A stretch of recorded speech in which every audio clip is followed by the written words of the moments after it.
کے بعد ایک حدیث سنا دیتا ہوں، صرف ایک حدیث پہ عمل کر لو، ساری دنیا بھی آپ کی، آخرت بھی آپ کی۔ میرے نبی نے فرمایا اربع من کن فیہ ما ضرہ ما فاتہ من الدنیا، چار باتیں مجھ سے لے لو، دنیا بھی تمہاری، آخرت بھی تمہاری۔ صدق حدیث، ہمیشہ سچ بولنا، جھوٹ نہ بولنا، ہمیشہ سچ بولنا، جھوٹ نہ بولنا۔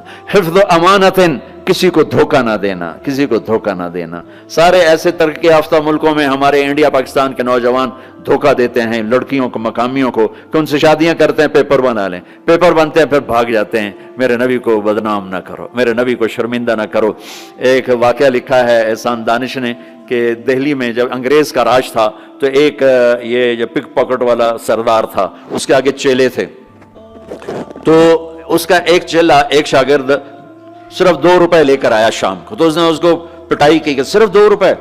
اس نے کہا استاد آج بہت موٹا مال کمایا تھا، آج ایک انگریز کی جیب کاٹی تھی، وہ میں بڑے پیسے تھے، لیکن جب میں 4 قدم چلا تو مجھے خیال آیا کہ قیامت کے دن اگر عیسیٰ علیہ السلام نے میرے نبی کو گلہ دے دیا کہ آپ کے امتی نے میرے امتی کی جیب کاٹی تھی، تو مجھے ان کی وجہ سے، میری وجہ سے میرے نبی کو شرمندہ نہ ہونا پڑے، تو میں نے جا کر اس کو واپس کر دیے اور یہ 2 روپے اپنے دے کھسکا کے لائیں۔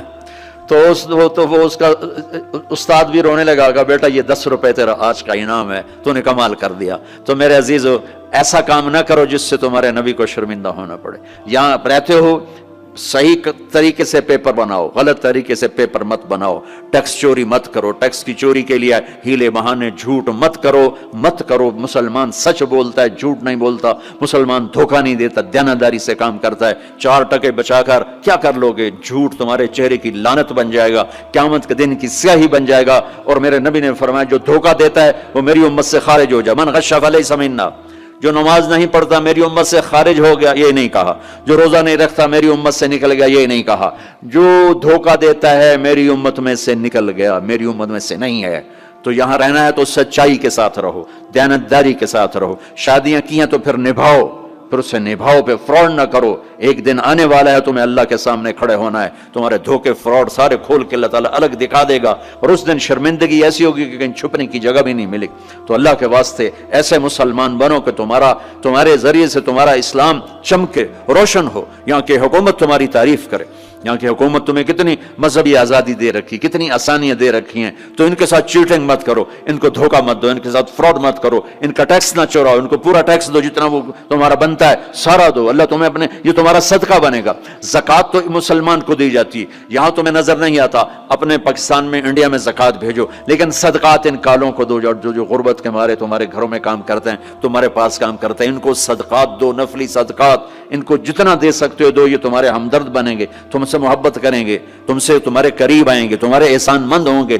مسلمان بخیل نہیں ہوتا، مسلمان سخی ہوتا ہے۔ تم ایسے جوڑ کے کیا کرو گے؟ قبر میں کتنے لے کے جاؤ گے؟ تو میرے نبی نے فرمایا ایک سچ بولو، ایک دھوکہ نہ دو۔ تیسرا فرمایا اخلاق اچھے کرو، حسن و خلیقت، اپنے اخلاق اچھے کرو۔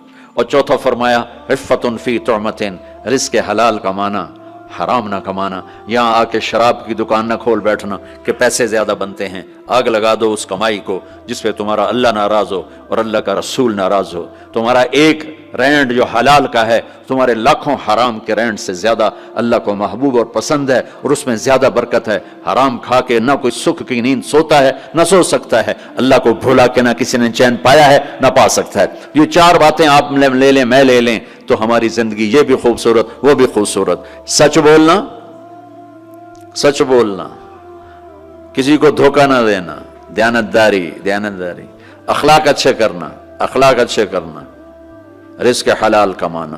حضرت سعد بن معاذ بیٹھے تھے، ہمارے نبی کی نظر پڑی ان کے ہاتھوں پر، ہاتھ بڑے سخت تھے۔ آپ نے کہا تیرے ہاتھ کیوں سخت ہیں؟ کہا جی بچوں کے لیے روٹی کماتا ہوں تو ہاتھ سخت ہو گئے۔ تو آپ نے ان کے ہاتھوں کو پکڑ کے بوسہ لیا ایسے اور فرمایا بچوں کو حلال کھلاتے جو ہاتھ ایسا ہو جاتا ہے اس پہ جہنم کی آگ حرام ہو جاتی۔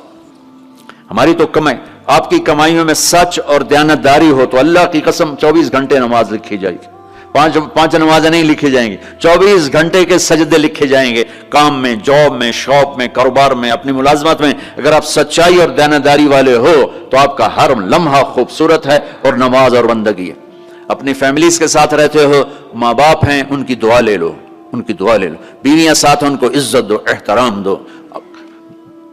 گھر والوں کو حسن سلوک سے رکھنا یہ بہت بڑا ایمان ہے۔ میرے نبی نے فرمایا سب سے اعلیٰ درجے کا مسلمان وہ جو بیوی کے ساتھ اچھا سلوک کرتا، پھر آپ نے کہا میں اپنی بیویوں کے ساتھ سب سے اچھا سلوک کرتا۔